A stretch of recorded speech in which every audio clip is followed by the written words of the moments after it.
Hello everyone and welcome to the cloud interpretation. आज मैं आपको माय लव एनलाइटन मी का पार्ट 4 एक्सप्लेन करूंगी। बट उससे पहले अगर आपने पहले के पार्ट्स नहीं देखे तो please go and watch them first.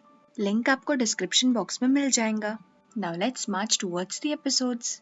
हैंशवे की शूट का लास्ट डे होता है। वो डायरेक्टर से जाकर मिलती है और उन्हें थैंक यू बोलती है उसे अपॉर्चुनिटी देने के लिए। जब गुली हैंशवे को पिकअप करने आता है तो वो उसे भी बताती है कि अब वो और एक्टिंग नहीं करना चाहती क्योंकि उसे रियलाइज हो गया है कि वो एक्टिंग के लिए नहीं बनी है। ये सुनकर गुली उसे मोटिवेट करता है और उसे अपने आप को डिस्करेज करने से मना करता है। ऑफिस में सब लोग नियान युन से अपने छोटे मोटे काम करा रहे होते हैं। ये सब हैंची देखता है और उसे गुस्सा आता है क्योंकि उन लोगों की वजह से नियान युन अपना काम नहीं कर पा रही थी। हैंची उसे अपने कैबिन में बुलाता है और नियान युन को अपना काम करने बोलता है ताकि कोई उसे डिस्टर्ब ना कर सके।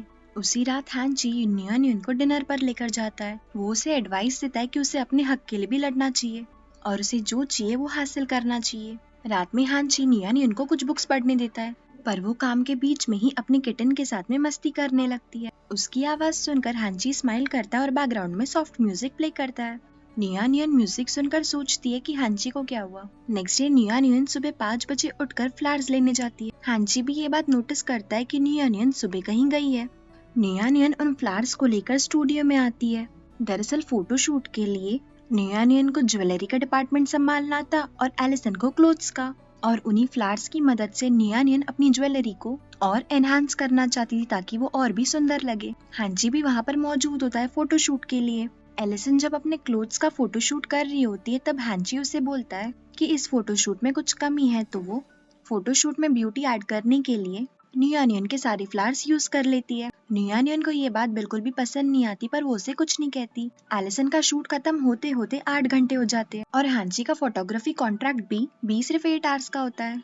पर अभी भी नियान युन की ज्वेलरी की फोटोज क्लिक करना बाकी था। नियान युन हैंची को बोलती है कि वो उसके लिए ओवर टाइम कर ले और वो इस बात के उसे पैसे भी देंगी। पर हैंची उसे बोलता है कि वो बहुत ही ज्यादा एक्सपेंसिव है और नियान युन उसे अफोर्ड नहीं कर पाएंगी। तो वो क्यूटली बोलती है कि वो इंस्टॉलमेंट में सारी पेमेंट कर देंगी। नियान युन उन सारी फ्लावर्स को माइक्रोवेव की मदद से सुखा देती है जिससे उसकी ज्वेलरी फोटोज और भी अच्छी आती है। नियान युन इस बात से भी खुश थी कि हैंची को एग्जैक्टली पता था कि उसे कैसी पिक्चर्स चाहिए। हैंची की मदद से नियान युन अपना फोटोशूट जल्दी कंप्लीट कर लेती है। घर जाते वक्त नियान युन हैंची की बहुत तारीफ करती है गुली के सामने और हैंची के ही कंधे पर अपना सिर रखकर सो जाती है। नेक्स्ट डे डायरेक्टर फू को नियान युन का काम एलिसन से ज्यादा पसंद आता है पर उन्हें एलिसन के पापा की तरफ से प्रेशर आ रहा था कि वो एलिसन को ही चूज करे। नियान युन और उसकी सारी कलीग्स हैंची के साथ में लंच करती है। खाना खाते वक्त सारी कलीग सिर्फ हैंची को ही घूरे जा रही थी क्योंकि उन सब को ही हैंची के ऊपर क्रश था। पर हैंची लंच के दौरान सिर्फ नियान युन का ही ध्यान रखता है। वो सब लोगों को पर्पसली ये भी बताता है कि नियान युन और वो साथ में एक ही छत के नीचे रहते हैं। सारी कलीग्स ये सुनकर नियान युन को घूरने लगती है। नियान युन डायरेक्टर ली से मिलने जाती है जो फैशन डिपार्टमेंट की हेड होती है। पर वहाँ पर एक मॉडल की कमी की वजह से डायरेक्टर ली का स्टाफ नियान युन को ही मॉडल बना देता है। जब डायरेक्टर ली की नियान युन से मुलाकात होती तो वो भी नियान युन को ही मॉडल समझ लेती है। डायरेक्टर ली को देखकर हमें पता चलता है कि वो बहुत ही गुस्से वाली इंसान है और उनके साथ में काम करना बहुत ही मुश्किल है। घर पर आकर नियान युन हैंची से पूछती है कि एक फैशन डिजाइनर बनने के लिए क्या करना पड़ता है तो हैंची उसे बोलता है अगर उसमें लगन और हिम्मत है तो वो कुछ भी कर सकती है। नेक्स्ट डे नियान युन डायरेक्टर फू से अपने ट्रांसफर की बात करती है डायरेक्टर ली की असिस्टेंट बनने के लिए।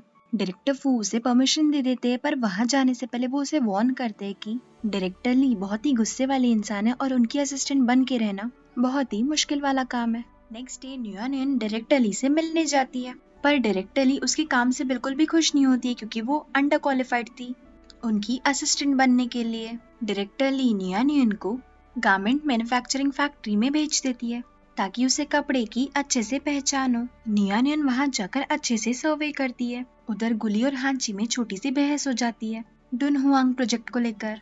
दरअसल हांची को विजुअल डिस्प्ले आउटडोर चाहिए था और गुली को इंडोर। नियान युन जब फैक्ट्री से वापस आती है तब डायरेक्टर ली उसे बहुत सारा काम दे देती है बस उसकी एक छोटी सी गलती पर। नियान युन को ड्रेसेस के बटन चेंज करने होते हैं वो भी 1 या 2 ड्रेसेस के नहीं 800 ड्रेसेस के। बटन चेंज करते वक्त नियान युन को हैंची का कॉल आता है और वो उससे अकेले में कुछ बात करना चाहती थी मिलकर पर नियान युन के पास में टाइम ना होने पर वो उसका कॉल बीच में ही काट देती है। दरअसल हैंशवे प्रेग्नेंट थी और वो यही बात नियन को बताना चाहती थी। नियन को अपना काम खत्म करने में सुबह हो जाती है। उसका काम खत्म होते से उसे ऑफिस से कॉल आता है और उसे फिर से एक नया असाइनमेंट भी भेज दिया जाता है, जो कि बटन ढूंढने का काम होता है। नियन को बहुत मुश्किल के बाद सारे टाइप के बटन मिल जाते हैं। बटन ढूंढते वक्त वो हैंची के लिए कफलिंग्स खरीद लेती है, जो कि HC के इनिशियल्स में होते हैं। नियन जब अपना सारा काम खत्म करके घर पर आती है तो हैंची, गुली, हैंश्री उसका डिनर पर वेट कर रहे होते हैं। डिनर के टाइम हैंश्री बहुत ही ज्यादा परेशान होती है और वो बिना मतलब के ही गुली की इंसल्ट करती है। गुली इस बात से दुखी होता है और वहाँ से चला जाता है। नियन जब हैंश्री से पूछती है कि वो गुली के साथ में इतना रूडली बिहेव क्यों कर रही है, तो वो उसे अपनी प्रेगनेंसी के बारे में बता देती है। तभी दरवाजे पर नॉक होती है और गुली हैंश्री से बात करने आता है।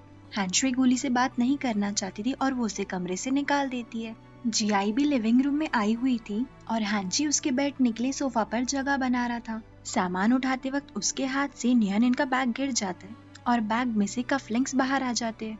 उन कफलिंग्स को देखकर जीआई और हैंची को लगता है कि वो हैन चैन के लिए है और इस बात से गुस्सा होकर हैंची वहाँ से चला जाता है। घर जाते वक्त जीआई को लगता है कि वो कफलिंग्स हैंची के लिए भी तो हो सकते हैं। उधर नियन हैंश्री को कंफर्ट करती है। हैंश्री को बहुत बुरा लग रहा था अपनी छोटे भाई के बेस्ट फ्रेंड के साथ में इन्वॉल्व होकर। नेक्स्ट डे नियन अपनी जॉब पर जाती है। वहाँ पर डायरेक्टर ली को एक स्पेशल टाइप का क्लॉथ मटेरियल चाहिए होता है, पर नियन उसे अरेंज नहीं कर पाती है और उनसे दूसरे टाइप का मटेरियल यूज करने को बोलती है, जो कि लगभग सेम ही हो। डायरेक्टर ली ये बात सुनकर नियन पर बहुत गुस्सा करती है और उसे जॉब से निकालने की धमकी भी देती है। घर आकर नियन हैंची के सामने बहुत रोती है, पर हैंची उसे कंफर्ट करने की जगह उसे और डांट देता है, ये कहकर कि अगर वो डायरेक्टर ली की जगह होता तो वो भी यही करता। दरअसल हैंची अभी भी वो कफलिंग्स वाली बात पर नाराज था। नियन को हैंची की ये बात सुनकर गुस्सा आ जाता है।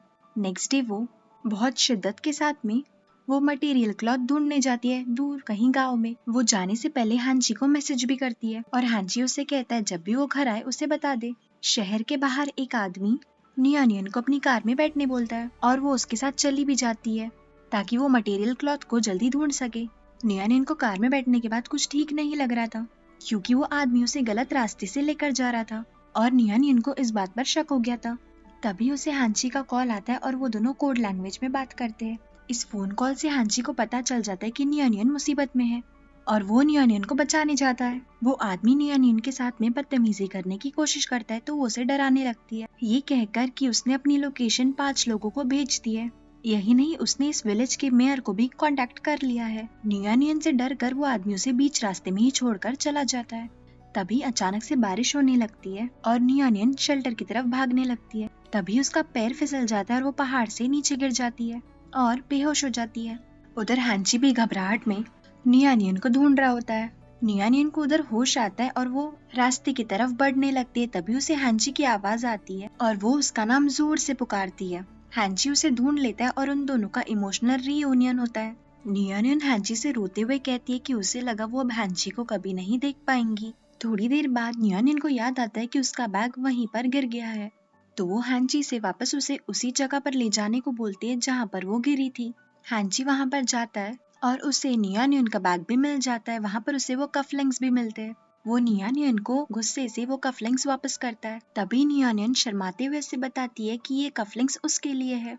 हैंची ये सुनकर उसे किस करता है। किस के बाद नियन हैंची को उसका गिफ्ट देती है और वो दोनों ही विलेज की तरफ जाते हैं मिस्टर गू को ढूंढने के लिए।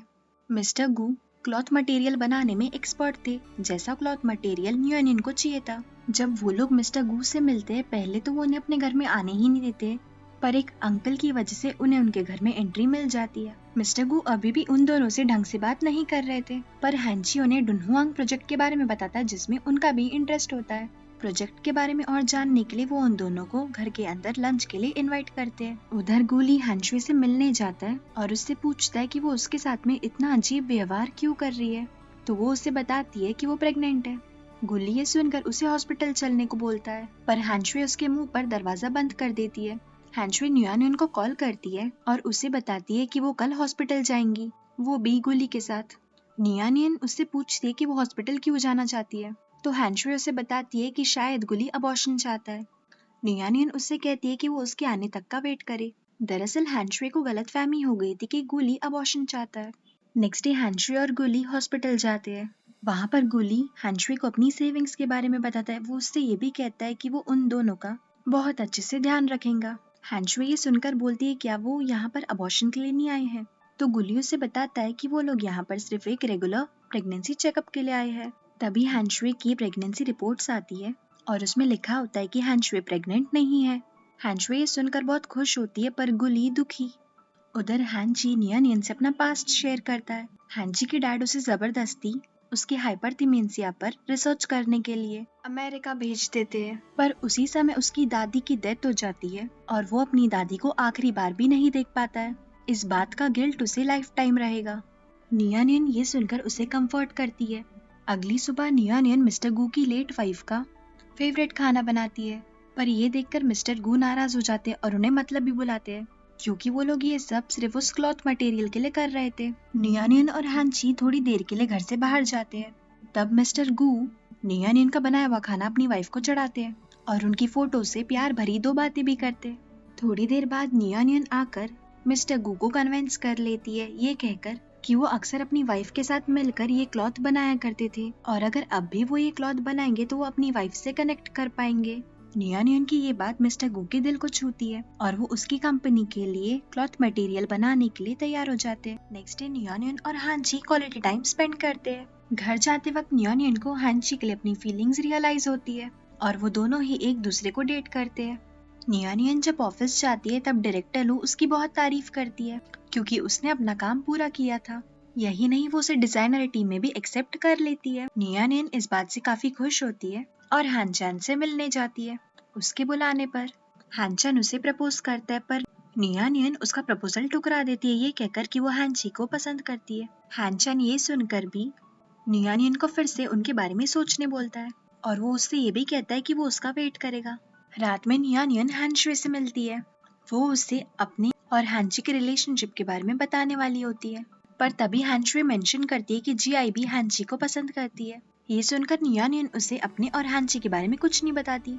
अगले दिन मीटिंग के दौरान नियन हानचान का नाम सजेस्ट करती है कंपनी के प्रमोशनल मॉडल के तौर पर नियन को हानचान का नाम लेता देख हांची जेलस फील करता है और जीआई का नाम सजेस्ट करता है। डायरेक्टर ली को उसका सजेशन अच्छा लगता है और वो उसे ही अप्रूव करते हैं।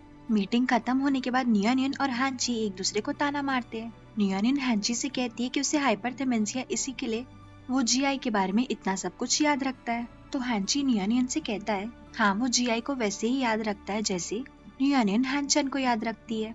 अगले दिन जब डायरेक्टर ली जीआई से मिलती है तो वो उससे कहती है कि उसके कपड़े डिजाइन करने में उसका भी थोड़ा इनपुट होना चाहिए। उस मीटिंग में नियन भी मौजूद होती है। जीआई मीटिंग के बाद थोड़ी परेशान हो जाती क्योंकि उसे फैशन डिजाइनिंग नहीं आती थी।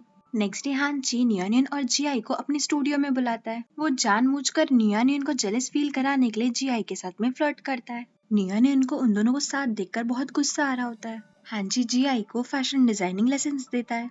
उधर हैंशुई को गुली की याद आ रही थी पर वो उसे इग्नोर कर रहा था। गुली ने बहुत टाइम से अपने सोशल मीडिया पे कोई पोस्ट भी अपडेट नहीं किया था और इसी वजह से हैंशुई को उसकी और भी चिंता होने लगती है कि वो उसे अवॉइड क्यों कर रहा है। तभी वो जीआई का पोस्ट दिखती है और उसमें नियन और वो हांची के स्टूडियो में थे। हैंशुई भी उनसे वहाँ पर मिलने जाती है। गुली उसे वहाँ भी इग्नोर करता है और ऐसे रिएक्ट करता है जैसे कि वो एग्जिस्ट ही नहीं करती। गुली वहाँ पर अपनी कलीग के साथ में बहुत क्लोज होता है और ये देखकर हैंशुई को जेलस फील होता है। उधर जीआई और नियन ऑडियो रूम में बात कर रहे होते हैं। जीआई नियन को हानचान के प्रपोजल के बारे में पूछती है, पर नियन उसे बताती है कि वो हानचान को पसंद नहीं करती है और उसे भी हानचान को रिजेक्ट करके बहुत बुरा लगा।